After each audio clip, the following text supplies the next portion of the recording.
Come on, Livingston.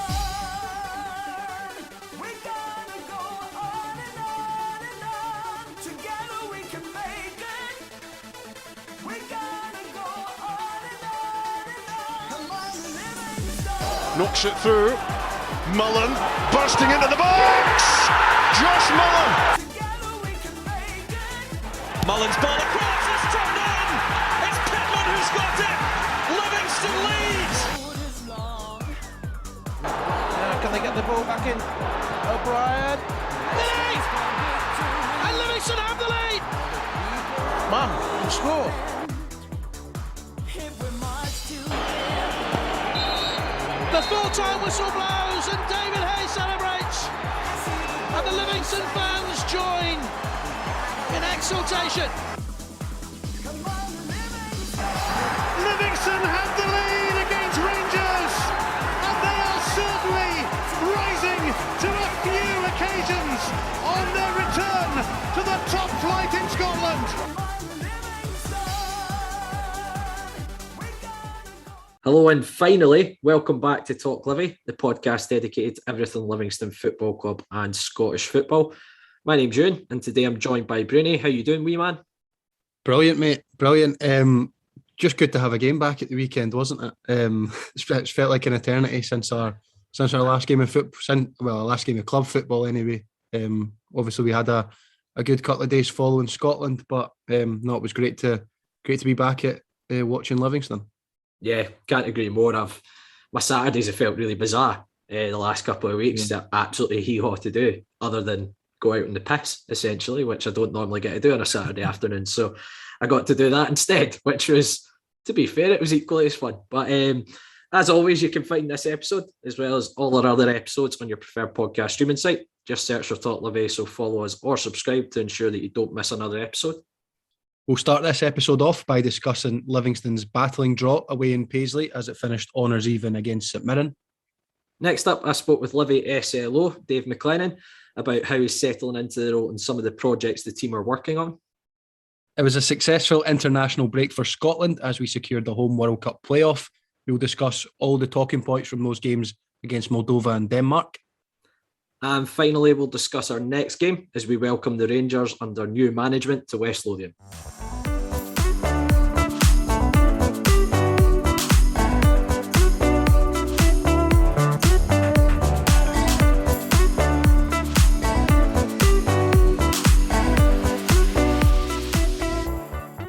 After what felt like an eternity, the Lions were back in action as they took on St Mirren in Paisley. In a very close encounter, our man Nicky Devlin would score a stunning late equaliser to make it 5 games unbeaten. Euan, obviously we were both at the game. What were your thoughts on it? Not the best encounter, but a good point in the end. Yeah, I think the best way of describing it is kind of how Davey said it in his presser before the game, which was it's two teams that are incredibly evenly matched. And I think it was a case of two teams just cancelling each other out a little bit at times. I think it was interesting to see Davey tweak the system and match them up. They've regularly been playing that kind of 3-4, 2 inverted 10s in behind Brophy. So it was interesting to see us match up with them for that. But I think we did all right. It was a scrappy game, but I think if you look at the first half, I think we maybe edged it in terms of the chances created. I think Montano's had a header wide. It's one of those ones he probably actually gets too much on it. Power had a chance up the other end, cut back to him, and he's harmlessly gone over the bar. And then Odin Bailey's had an effort which Annex saved in the first half. But I think we did well for large spells. I think we defended our box pretty well as well. We had to deal with a few set pieces, which has been a bit of an Achilles heel for us at times this season, but I think we dealt with it very well. In the second half, I don't think we played quite as well second half, personally. I think St Mirren started to get a little bit of a foothold of the game, but having said that, I still think we created the better chances. Again, Montano's had a header, which Annex saved, and then, it's the goal from McGrath. At the time, I was questioning Max. Where it goes in the net, it goes quite central, but having seen it back, it's actually just an outrageous goal from Jamie McGrath. It's how much height pace and dip he gets on the ball, it's frightening technique. And sometimes you just need to take your hat off and say, it's a fantastic strike. And I think after that, we maybe took a good 10 minutes to get our foothold back in the game again. Kind of coincided with Davy making that triple sub, bringing on Jacko, Forrest and Paniatu. And certainly Forrest was involved in the equaliser. Initial bit of play from Bailey, great little through ball down the channel into Holt. Holt's cut it back. Forrest is very unlucky. It's a good save by Anik, and absolutely, I wasn't screaming at Nicky to square it. No way was I screaming at Nicky to square it. I was screaming, hit it, Nicky. You've got this in your locker.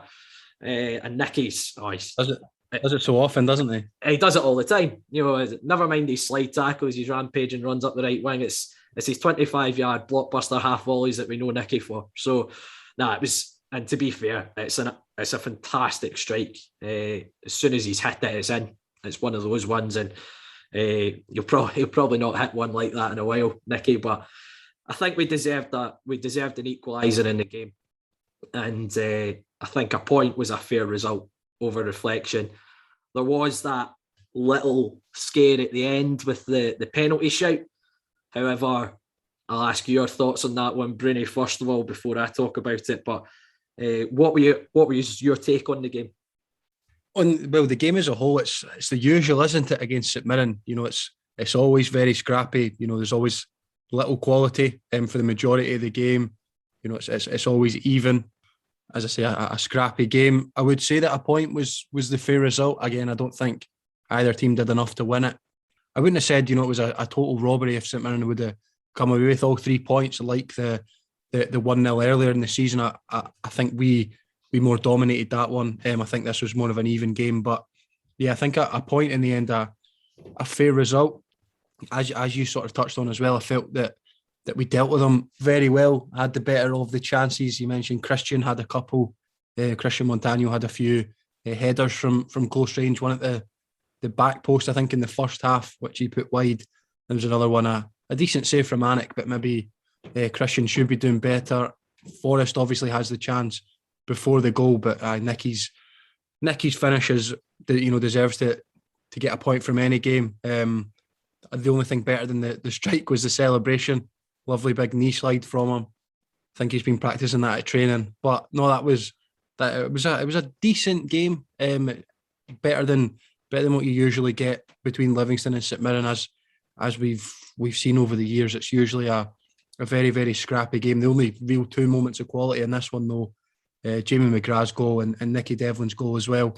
McGrath's, as you touched on as well, Euan, it's frightening. It's frightening technique. I did question Max at the time as well because of where it's hit from. Again, the position it goes in the goal, but seeing numerous replays after, I don't think you can blame a goalkeeper for that. Yeah, he's a top player, McGrath. I don't think he'll be at St Mirren for much longer. Ireland international as well now. So yeah, he had a very good game. Other than his goal as well, I felt he was always a danger man going forward. Him and Brophy linked up fairly well. Connor Ronan, but for the majority we dealt with him well and probably shaded the chances. But overall assessment is that it probably was a fair result, the draw. It was a great goal from Nicky to get the point. In the end, it keeps us 5 unbeaten. Momentum's the big word that's used in football. That's us 5 unbeaten now going into this tough game at the weekend against Rangers. But no, overall, I'm fairly happy. I don't think we were at our best, but to come away with a point is a very good result for me, especially in the circumstances of being 1-0 down as well. I'm very much echoing your thoughts. I think it was a competitive game. I think is the best way to describe it. And it's two teams that are, as we said, very, very evenly matched, just kind of cancelling each other out for large spells. Now, as I mentioned earlier, the penalty scare right at the death. What was your take on that one, Broonie? Obviously, you were commentating on it at the time as well. In live, we didn't have replays or anything at the time. I didn't actually see the incident. It's headed. I've seen bodies go up, arms go up. St Mirren fans had surrounded the ref, so it looked it's one of those where you sometimes get half-hearted claims, players just trying to look to cheat or something. But it looked like a genuine claim. and you can see why they'd maybe be frustrated. But having seen angles since, there's one angle that makes it look like a penalty, but there's maybe 2 or 3 others that make it look like it's not. And I think Harrison's headed the ball onto his own arm. So again, by the letter of the law, that would deem it not a penalty, I believe. Jim Goodwin as well. Credit to him, to be fair. He's come out after the game as well and said the exact same, that he's watched replays and the boy Panayiotis headed it off his own arm. So that would deem it not a penalty. And we've maybe got away with one. I'd be screaming for it if it was up our end. But by the letter of the law, it's not a penalty. So fair point in the end. Yeah, again, totally agree with you. I think credit to Jim Goodwin. It would be easy for any manager to show frustration with that, but at the end of the day, letter of the law says it's not a handball. If it comes off another part of your body onto your hand, it's not a handball. So right decision was made by the referee, and as you say, for the ref to make that decision in a split seconds, fair play to him. Because I was at the opposite end of the park. It was even a couple of the clips I saw online on Twitter and stuff like that heading home from the game. It looked, I was like, oof, we've got away with one there. But when you're watching it on Sports Scene, you've got maybe 2 or 3 different angles of it, and as you say, the opposition manager's coming out and saying it's not a handball either. What did you think of us tweaking our shape then to match up with St Mirren? We've typically gone a 4-3-3 or a 4-3-2-1 this season. Nicky moved into the back 3. What was your thoughts on the wee change of shape that we had? I think it worked fairly well. I know as we've sort of touched on, I don't think they troubled us a lot. You mentioned Alan Power had a chance where he fired it over the bar. I think Brophy maybe had a header, but I don't recall a save, or a difficult save that Max had to make. I think they maybe had 1 or 2 shots on target from memory, but obviously from outside the box, which were straight at Max. It was interesting. I felt Nicky did well. Not his usual position, right of a back 3.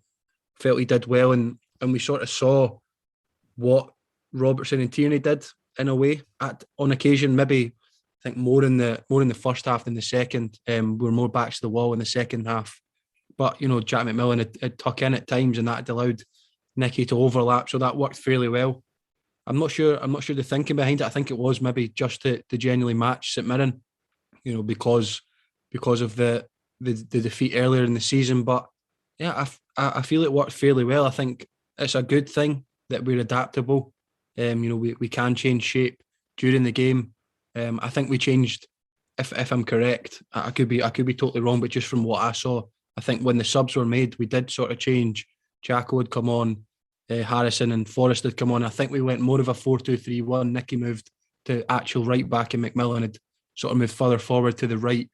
More of a 4-2-3-1 with Forrest and Bailey as well, and that 3 in behind Panayiotis. But I think it's a good thing that we can change shape. Obviously we saw that it worked very well at Celtic Park, a lot more defensively though, and we actually had 3 centre halves playing. But for Ayo to be missing, Sean Kelly to be missing, and Nicky to step up into right centre half, I don't think Tom Parks had trained a lot.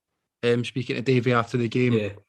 Christian as well, I think, played mainly as a left midfielder for us to slot in at left wing back. I felt he did a good job. Don't think Penners and Jacko are 100% yet. So, no, but it was good. I think it was a forced hand, maybe, is the impression I got from Davey. It was probably more during the game, 2 teams not wanting to go fully gung-ho. Maybe 2 teams not afraid to lose the game as such, but more than content with a point. But no, I felt it worked fairly well. I take it you're of similar inkling.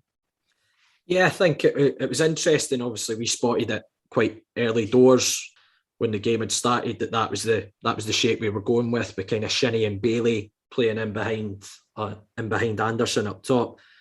Only thing I might have said is I might have had Jack McMillan in the back 3 with Nicky wide, because you maybe naturally get Nicky's athleticism and attack-minded kind of fullback in that area. But that's a very minor point. That was just maybe something I would have tweaked personally, but it did work. As you say, we nullified St Mirren for large spells of the game. They didn't create a great deal. As you say, Max only had a couple of long-range efforts to really really saved, which were straight down his throat. So pretty comfortable saves that you'd expect Max to make. So no, I think it worked quite well. There was a bit of my second half where I thought, if you looked at the first half, the game was there to be won, in my opinion. We maybe could have gone for it a little bit more second half, and maybe could have made those changes a little earlier. The likes of Forrest coming on for maybe Shinnie, adding a little bit more pace.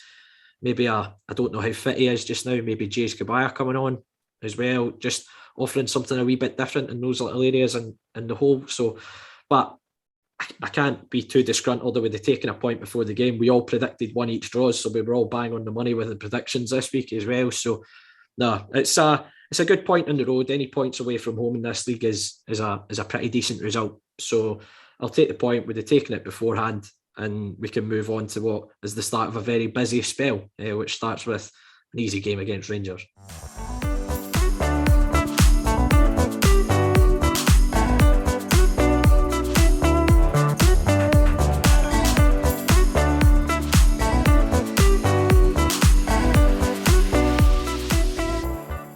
Next up on Talk Livi, I'm delighted to welcome one of Livi's supporters liaison team, Dave MacLennan. Dave, how you doing?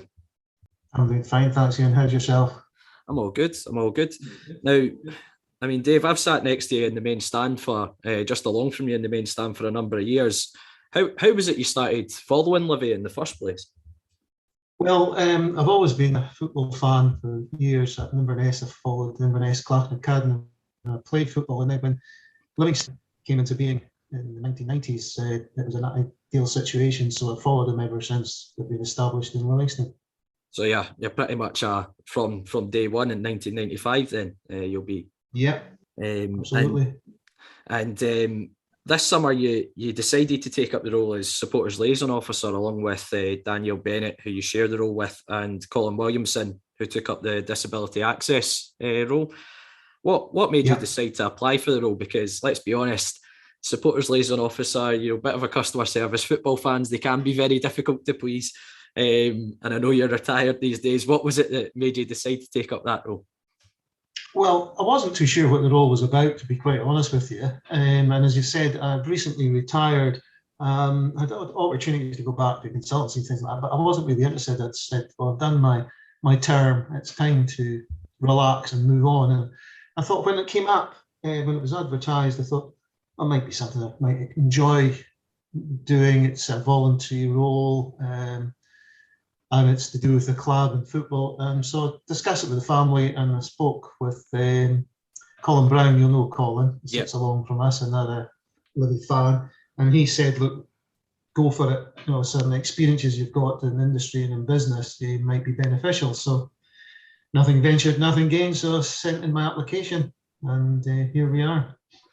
And it's safe to say it was a bit of a baptism of fire for you, with fans returning after over 18 months or around about that, kind of out with the stadiums, and there was weekly changes as well to the regulations. How challenging was that for you, just starting in the role and having those sort of, as I say, almost weekly changes to the guidelines for fans? It was and is very challenging, because there was no whilst there was a sort of job description, it was quite high level, and there was nobody there that could say, well, this is what you do, that's how you deal with it. And of course, with the COVID restrictions, etc., it had a major impact. It was changing all the time. So, yeah, baptism of fire, I think, is the right term. I just had to learn as we were going along, pick it up, and hopefully get on with it. And the other thing was, I got in touch with a number of the other clubs' SLOs to see, how they go about things. Slightly different, because a lot of the sort of more established, bigger clubs have full-time employees in these roles. So there were some slight sort of differences, because they do other activities apart from the SLO. But we're getting there, I think. And recently, fans will obviously be quite happy. The red zones have been scrapped, which we had for the subs and things like that. So a lot of folk have been able to finally return to their normal seats. It must be quite good for you and Danielle as well, and Colin, that we've got some sort of normality back on match days now, and it's kind of what you'll expect your role to be more like on a weekly basis at home games. Yeah, and I think that's the whole point of having a discussion, is that what is the role of the SLO? You know, we wander about with these high-vis vests and a SLO slow. What the heck does that mean? And of course you're wearing the mask as well, so they might recognise if your face has been on the web and also in Roar, but with the mask covering I don't know who he is, and you think it might be just another steward. And that's the sort of thing that we're trying to get over about what the role of the SLO is going forward, when things hopefully improve with more crowds coming back, etc. So hopefully we'll be able for both Daniela, myself, and Colin. And as you say, some people might not be aware of what the role does entail. So give us a kind of quick outline of what your remit is for yourself, Danielle, and Colin, in the role of kind of SLO. Well, I suppose first of all, it's not a nice to have role for the club. Livingston have gone for their UEFA license, and in order to have that, one of the criteria is under Article 35 is to have an SLO. Now that could be full-time employee or a voluntary, like we have at Livingston. And the SLO role is really a bridge between the fans and the club, and to help dialogue between both parties. So we're not employees, we're volunteers. So hopefully it'll give us a bit of credibility that we're not, saying this, what's happening in Livingston, you shall obey, and that sort of thing. We're there to hear both sides and pass that back and forth if possible. And via social media, we hope to be able to pass on any relevant information and decisions that the club have made. And we've tried to do that during COVID with certain changes and the regulations and things like that, in line with the web information that Livingston put out. And the whole idea as well is to give the fans the opportunity to go in the opposite direction. If they've got any points of views or issues to the club, we're a conduit for them to raise that with them. Now, what happens on the pitch, who's playing, what the tactics are, nothing to do with us. We've all got our own opinions, and I've got that myself as well, but we're not here to go back to Dave Martindale and say, and by the way, this is what you should be doing. That's not what we're about, I'm afraid. And the other thing, I suppose, is to build relationships with fan groups. Livingston doesn't really have that many, so we're trying to get in discussions with the trust, but also other groups, the police and security, so that they understand what the issues are with fans, and if there's anything they want to pass on, we can pass that. And we also we do engage with the other SLOs, with the other clubs, to find out what's happening if necessary. If any of our fans have any questions, that where do they park, what pubs do they go to or shouldn't go to, or things like that. If they want to get in touch with us, we can get in touch with the SLOs at the other clubs and try and find that information out for them. I mean, as you say, it's quite a broad remit that you do have in that role, and with yourself and Danielle sharing the role as well, how is it you kind of divide up the responsibilities within it?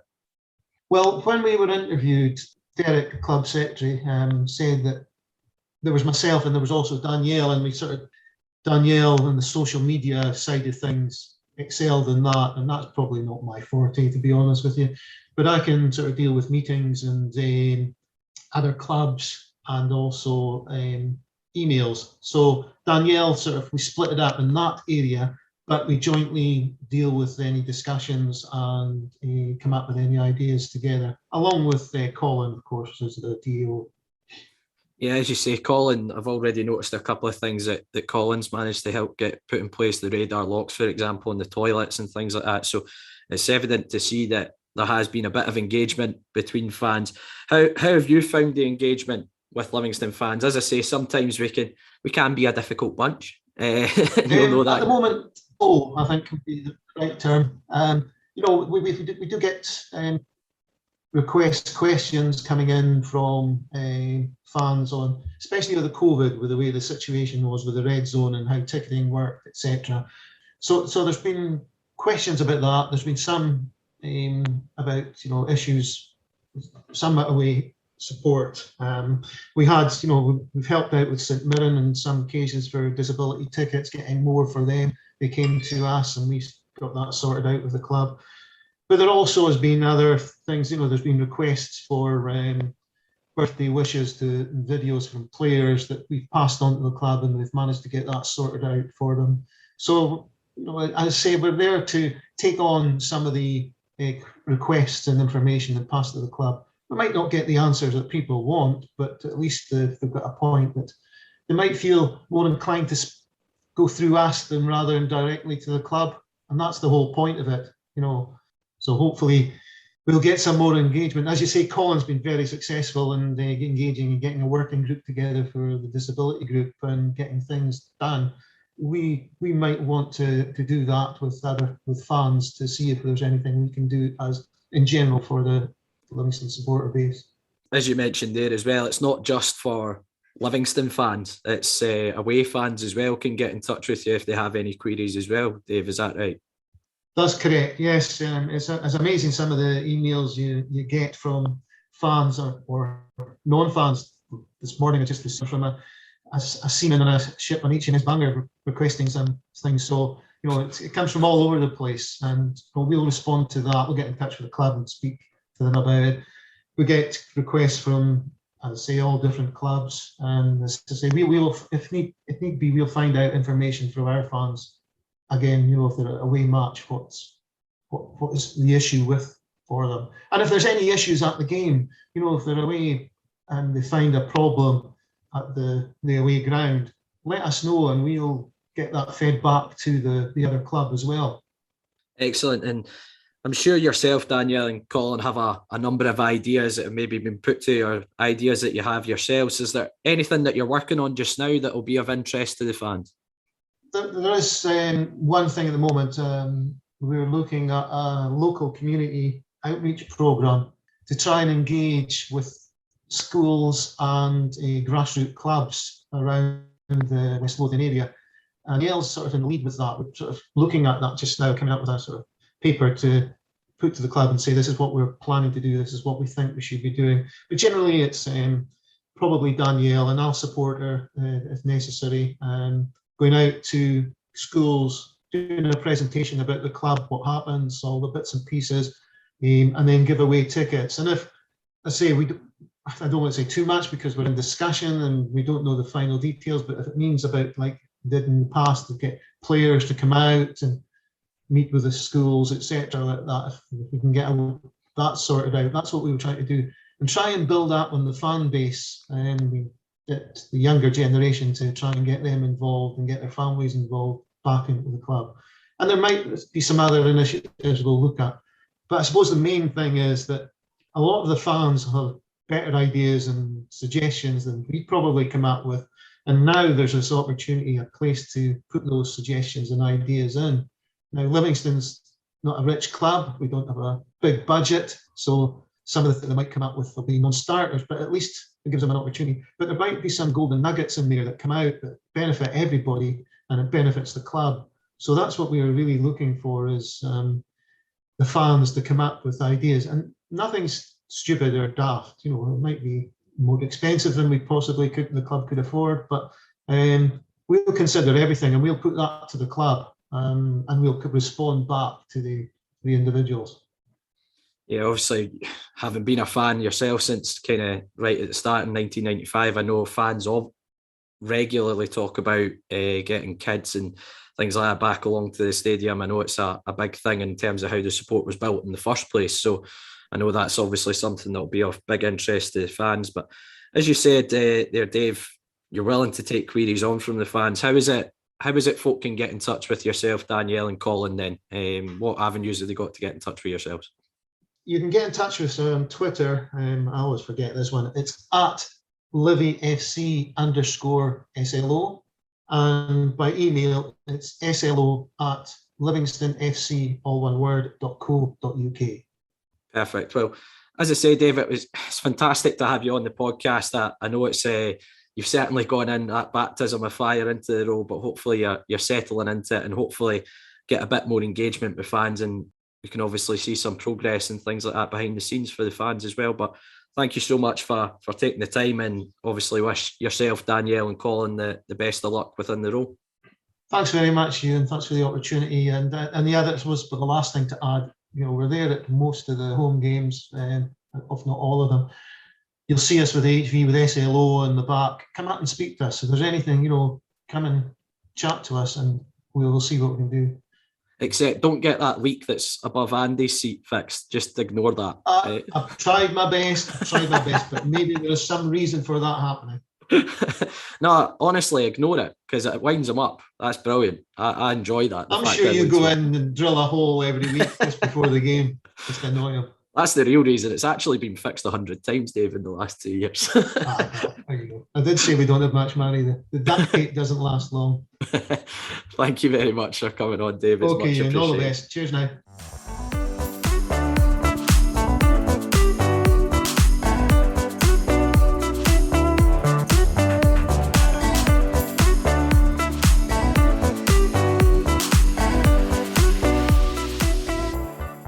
It was another successful international break for Scotland, with back-to-back 2-0 wins, securing a seeded playoff spot for the World Cup in Qatar next year. Broonie, what were your thoughts on the game? First of all, we had Moldova on the Friday night. It was a case of 3 points and we're in the playoffs. What was your thoughts on the performance?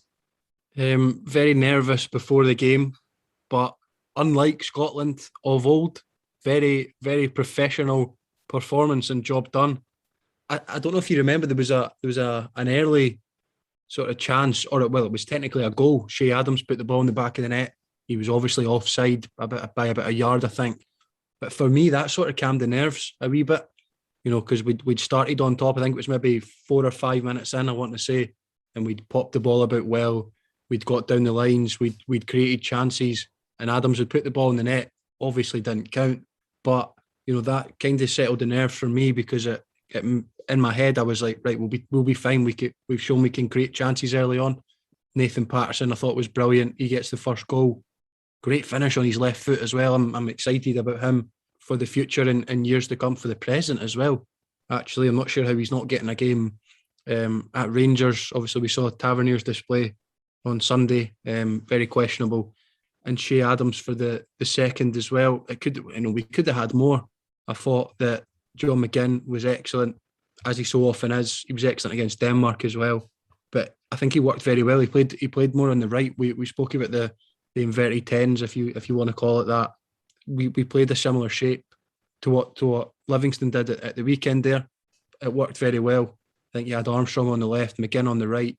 Sort of, obviously they played more central and it allowed the wing backs to get forward out wide. But it did work very well. I probably wanted us to go more 5-3-2. I feel that's been working for us, but it's that sort of box formation, isn't it, with the 2 central midfielders and the 2 in behind the number 9. I think that worked very well for us, and it worked very well against Denmark. I'm sure we'll come on to that, but first of all, it was job done against Moldova. I was buzzing after the game. It almost didn't feel right that it was that comfortable. It was that easy for Scotland. There was we had there was the penalty. Great save by Gordon, and an even better tackle by Tierney to deny the boy in the rebound. But no, it was brilliant. This team, I'm just absolutely in love with this team. I'm in love with this manager. I feel like we've got our country back. There was years where I'd follow Scotland. I've always gone to the games. I've never turned my back on going to the games, but it was more a case of I'm just going for the sake of it. I'm just going because it's my country. I'm not really expecting anything, but now we've got a team and we've got a manager for me that we can get behind, and I'm absolutely loving it at the minute, as you can tell. Yeah, it was very comfortable. It's one of those typical banana skins, which, because I've got a few more years on you, Broonie, I'm a bit more used to these banana skins and us being on the wrong end of them.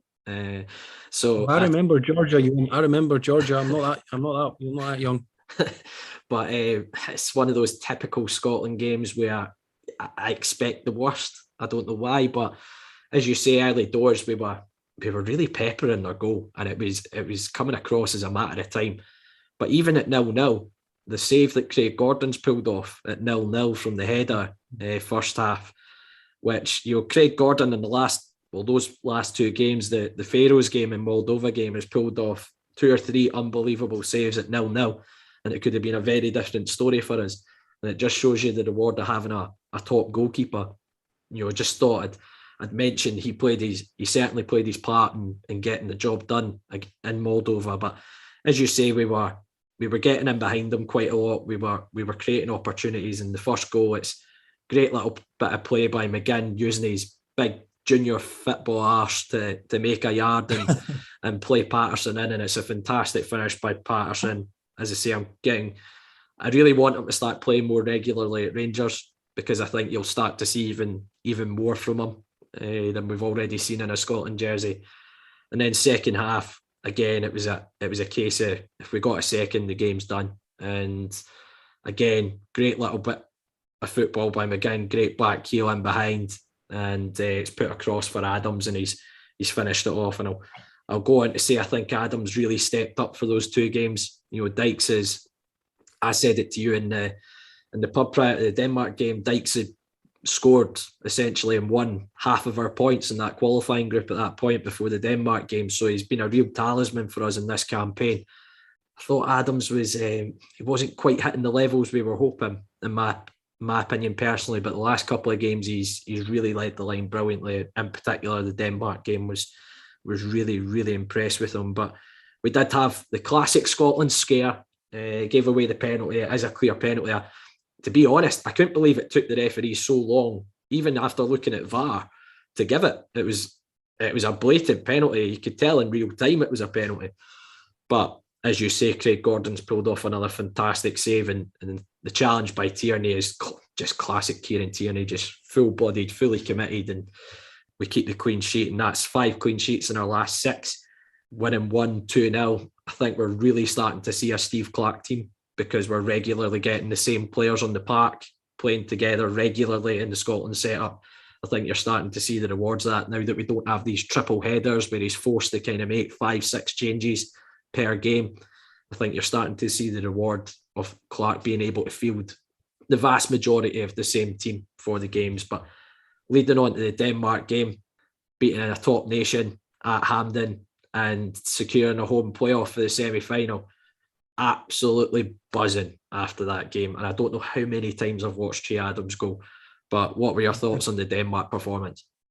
It was a memorable night. Certainly one of, if not the best performance I've seen from a Scotland team in sort of my lifetime, really. You could say maybe Denmark were missing a few. They had the likes of Poulsen, Braithwaite, Højbjerg, but even still a very, very good team that they fielded. To counter that, we had a few missing. No Patterson, no McTominay, no Hendry, no Dykes, to name a few.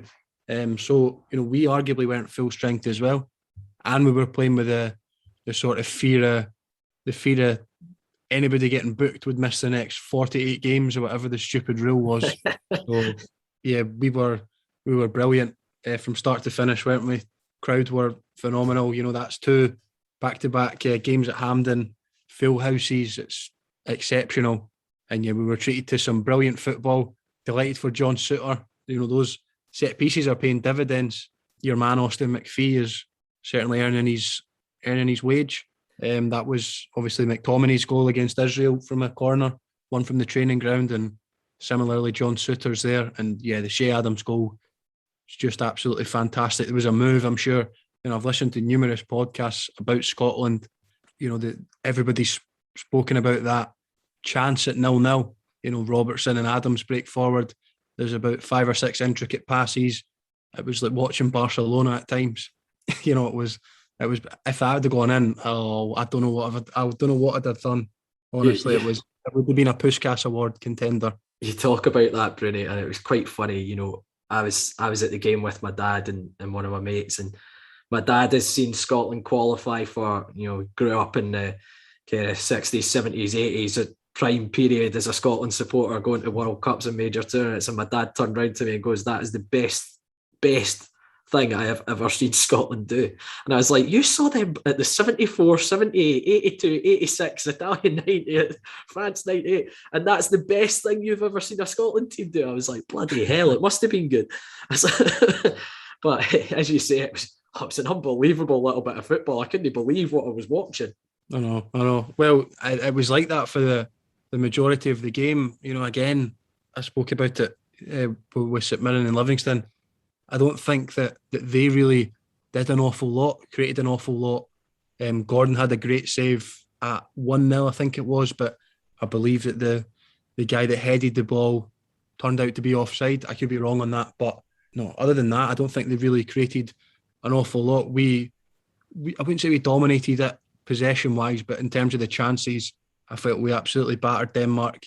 I'm very, very excited for the future, for these upcoming playoffs. I think the draw's on Friday, but just a massive get it up here to all the Steve Clarke doubters of what a team he's got, what a manager he is. Yeah, I'm just over the moon at the minute. It's an absolute joy to go and watch my country. I never thought I'd be saying that. I sort of alluded to it earlier, but yeah, I feel we've got the nation back. Everyone's back on side. Everyone's moving in the same direction, wanting the same thing, and it's felt a wee bit like now club football's back. I just want international football back, but it used to come around. Oh, we've got another international break, but now I'm buzzing for international breaks, and that's all credit to Clarke and this team, and bring on the draw on Friday. Exactly that, Broonie. It was an exceptional display against one of the form teams in world football just now in terms of Denmark. I think that was their first defeat in 27 qualifying games or something like that. 26 or 27 qualifying games. So I think it just shows you how good they have been in terms of getting to tournaments. They are a seasoned team at qualifying for major tournaments. As you say, they had players out, but we also had 3 or 4 missing for the game. Players that make a big difference, as you said, the likes of Hendry, Hanley, McTominay, Patterson was out as well. So it wasn't like we were at full strength. Dyke's obviously missing as well. So we played that very similar system. I thought Christie had a good game when he came in. I'm a big fan of Ryan Christie. He's playing really well down at Bournemouth just now as well. But I think we should have been ahead before we were. Adams had one that Schmeichel saved with his feet when Christie's put him inside the box. But as you say, the master stroke of Austin McPhee working on the set pieces. And, we joke, but since he's come into the setup, there's been an evident change in our threat from set plays. It's no surprise that we've got someone who is working on that. And you could see several times, you could see Cooper waiting at the back post, and we were going to hang one up in that area for him to put back across. And it's well taken by Suter. Considering the injury problems he's had, I think his last game for the national side was 3 years ago under Alec McLeish. So it's fantastic to see him come in, and I thought he was excellent as well, considering he's been out the fold for so long. And second half, I think they had a bit more possession, Denmark, but I think we dealt with it really well. And the second goal's fantastic. It's a good through ball by Armstrong, but it's the first touch from Adams makes that goal. He takes his man out the game, coming across his man. The amount of times I tell kids when I'm coaching and things like that, get across your man, you force them into a decision whether to foul you or leave you, because they don't want to bring you down in those situations. And Adams, and it's a great finish. He's wrapped it round Schmeichel into the corner, and it was job done. And to top it off, we've got the home playoff, which I think we needed. I do think we need that. I'm not daft enough to think that we can go away to Italy and go away to places like Portugal and go and beat them. I do think it's important that we got seeded for the game. I said that, after the last international break, I do think we would need to get something against Denmark to give ourselves the best possible chance, which we managed to do. Very, very professional. And it was an excellent performance. And as you say, there are still people that seem to doubt Steve Clarke, but I always go back to look at the position he took over this side in. We had a negative goal difference after 2 games from Kazakhstan and San Marino. After his first 4 or 5 games, 4 of which were 2 against Belgium, 2 against Russia.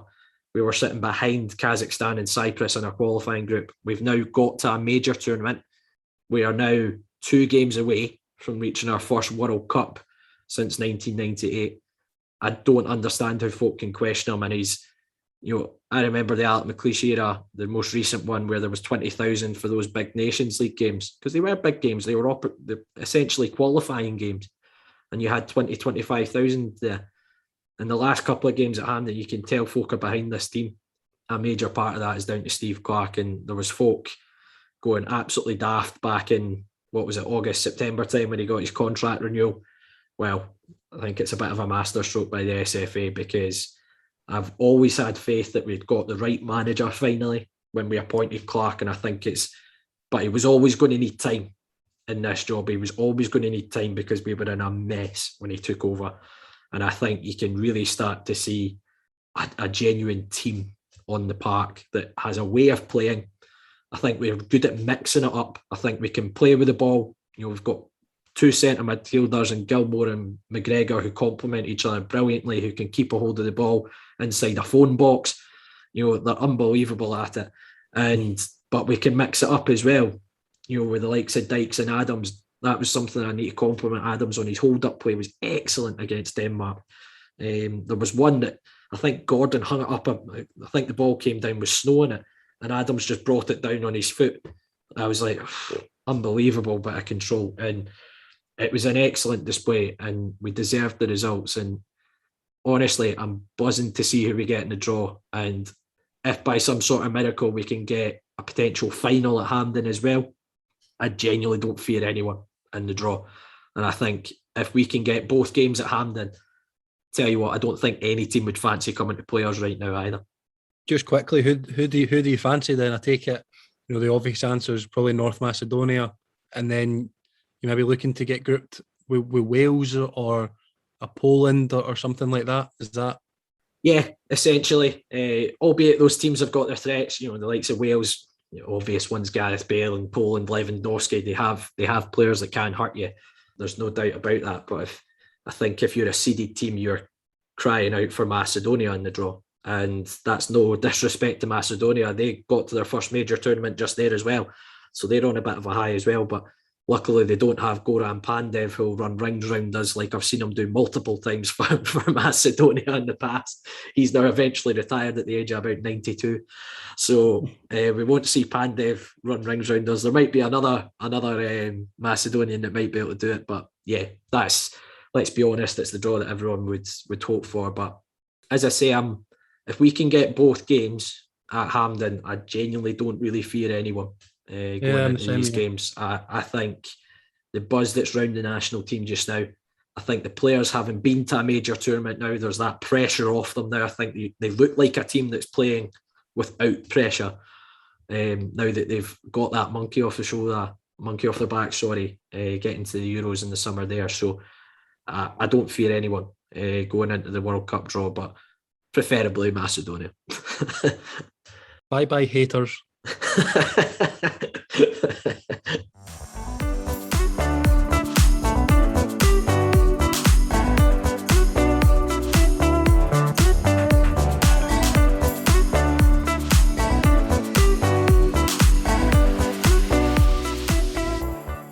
The Lions welcome Giovanni van Bronckhorst's Rangers to West Lothian next weekend, hoping to give him an unpleasant welcome back to Scottish football.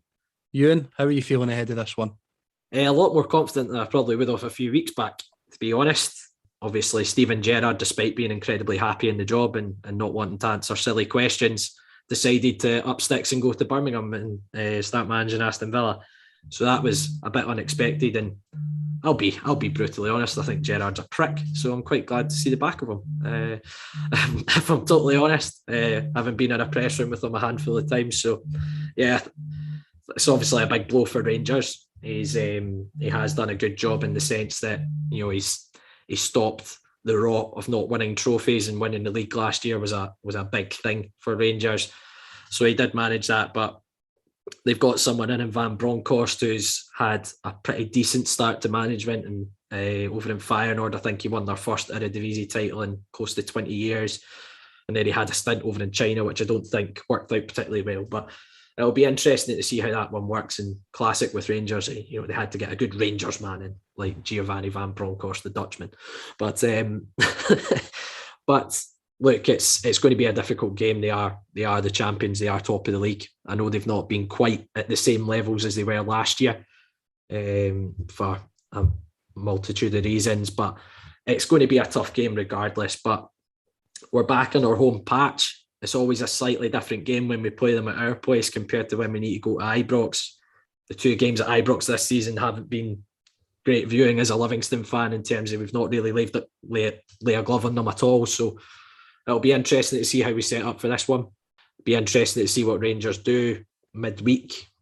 Obviously, that's going to be his first game in the dugout against Sparta Prague, the League Cup semi-final. You'd like to think, if you're a Rangers fan, there'll be some form of reaction from that, because for Rangers that wasn't good enough. It was a shocking performance, in particular the first half. So it'll be interesting to see how they react. But we're in a good bit of form just now. We're starting to see, I think my biggest compliment about the team recently is you're starting to see that bit of grit about us. There's been a bit of adversity in some of our recent games. The likes of the Ross County game, we're 1-0 down. We saved the penalty, scoring late on to win that game despite not playing particularly great. Dundee United game, playing with 10 men for 45 minutes, hanging on for a point.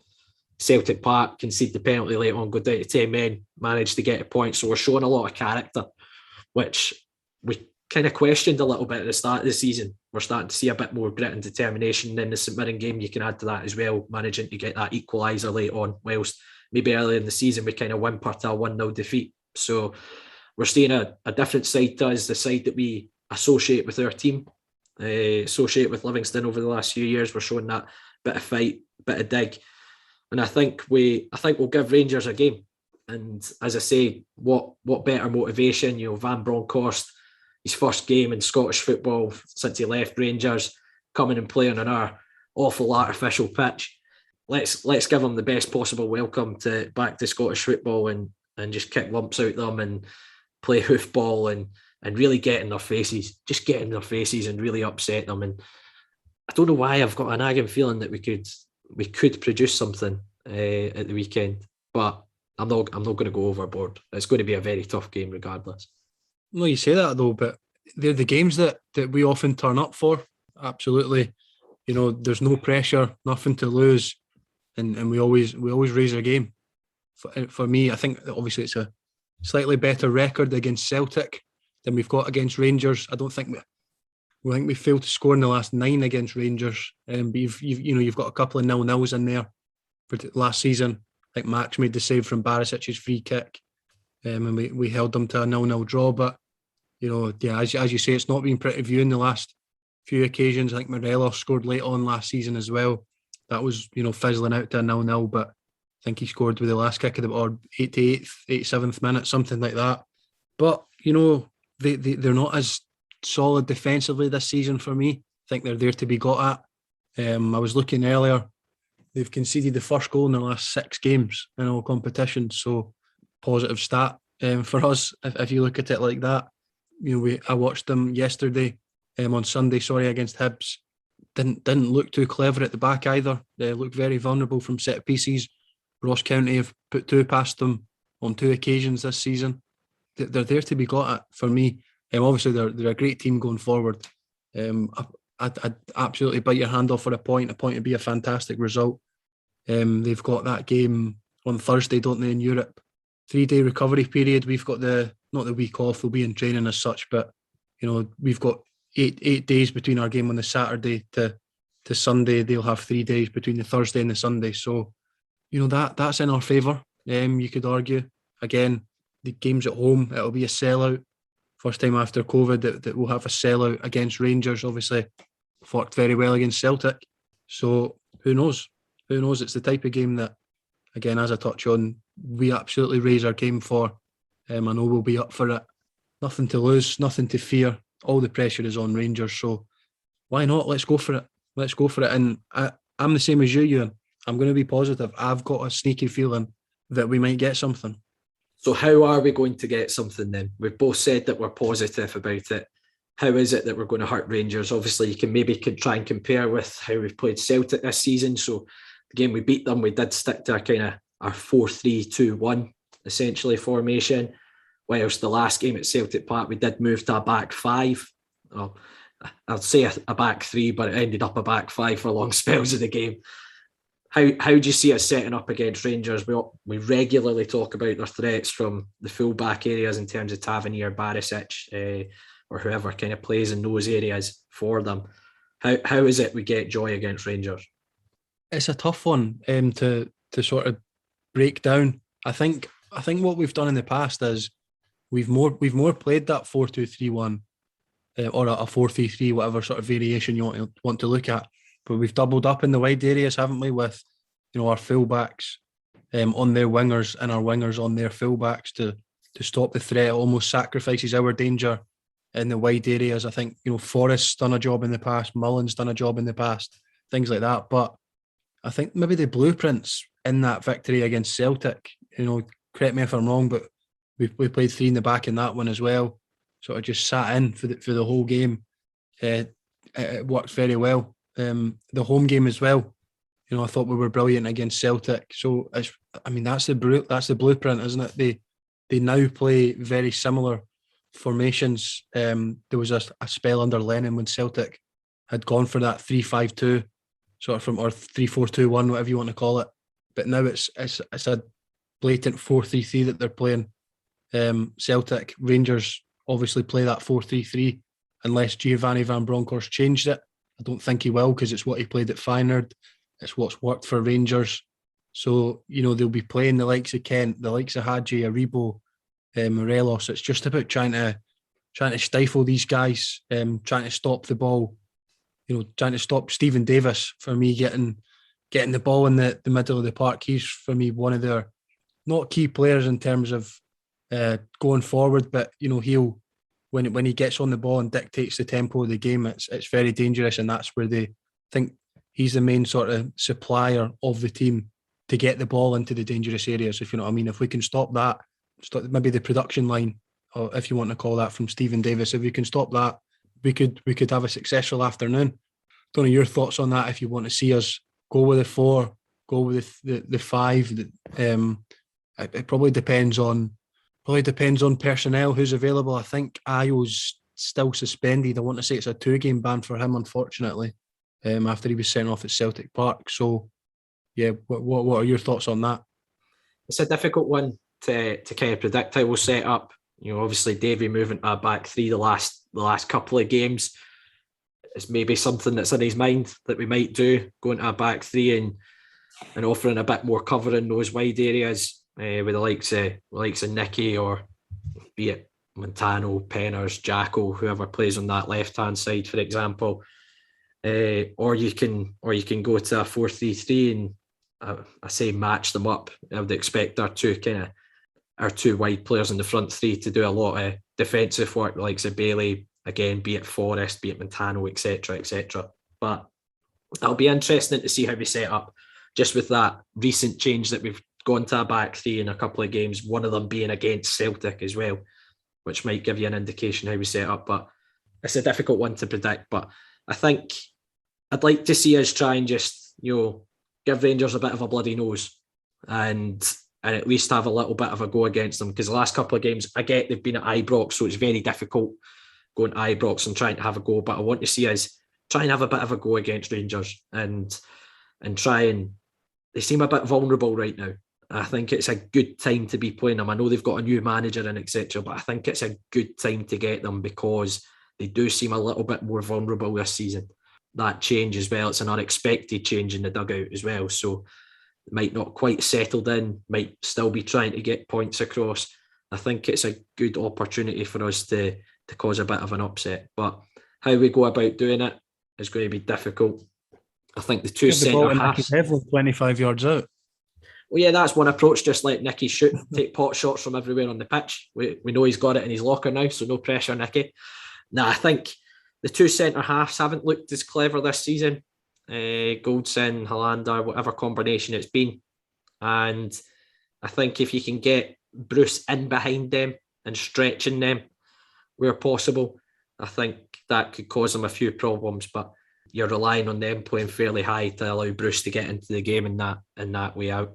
I wouldn't go down the route of playing Shinnie like we did against Celtic as a kind of false 9, because I do think you struggle to get out a little bit more, because Shinnie obviously doesn't offer that same kind of outlet as going in behind. And I think that's somewhere where you can hurt Rangers just now, is exploiting the space in behind. As I say, we've said it before, their two full-backs get very high up the pitch as well. So there's areas where Bruce could potentially stretch the two centre-halves. But we'll go on to predictions, Broonie. We've both said we've been really positive. Are we going to match it up with a prediction? Yes, Woo-hoo. I am. As I mentioned, haven't scored against Rangers in 9 games. So I think we're going to score. Funnily enough, our last goal at Ibrox was actually a penalty from Stevie Lawless. Penalty at Ibrox for an opposition team doesn't come around often. Anyway, just randomly throw that in. Just randomly throw that in. I'm going to go 1-0 Livingston. I think it'll be from a corner as well. So make of that what you will. Nothing to lose. Absolutely nothing to lose. It's just a wee prediction. But I do think that, you know, the run we're on, 5 unbeaten, sort of law of averages. I haven't scored in 9. Haven't really got a decent result against Rangers since that.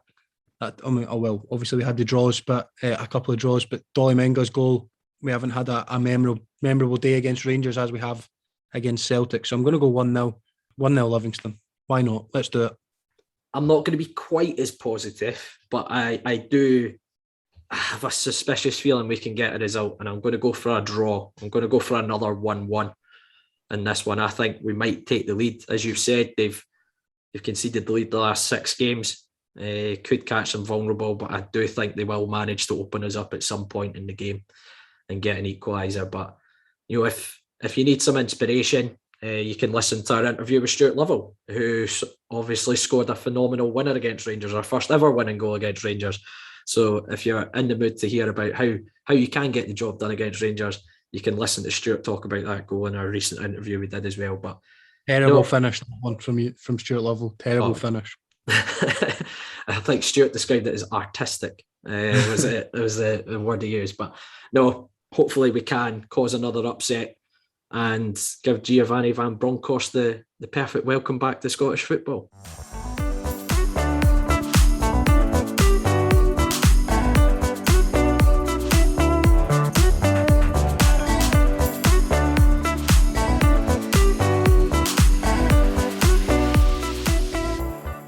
That's it for this week's episode of Talk Livi. Thanks again to every single one of you for tuning in, week out. If you can, we'd love to hear your feedback. Either leave us a review on iTunes or simply message us on Twitter, Facebook or Instagram. As Euan said, we are on Facebook, Twitter and Instagram. Just simply search Talk Livi to find us. You'll find all links to our weekly episodes on there as well. You can also find all of those episodes, including this one, on all good podcast streaming sites, including iTunes and Spotify. We're also on YouTube, so don't forget to subscribe to the channel over there as well. If none of those options suit you though, all you have to do is head to our website, talklivipodcast.libsyn.com, where you'll find every single episode that we've done over the last few years. That's it for this week. Thanks again for tuning in as always. And just a quick shout out to the guests we've had on over the international break. Kyle Jacobs came on, Stuart Lovell's come on as well, and thanks to Dave MacLennan, one of the new SLOs, for coming on as well. If you can, check out the interviews. They're great. There's some great stories from 2 very different spells in Livi's history as well. So give them a listen. But hopefully it's another great week following the Lothian's finest football team. Come on, the Livingston.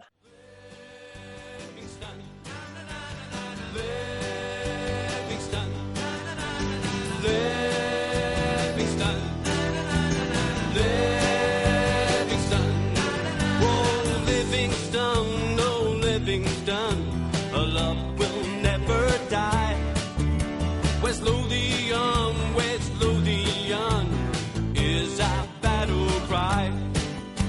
This is the place from which we hail. Livingston, oh Livingston, it's up to Ambervale. Livingston, Livingston,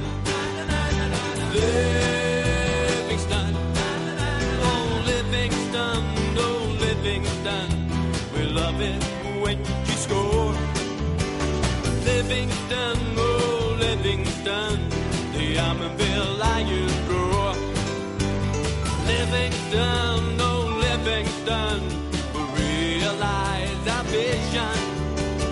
Livingston, oh Livingston, into the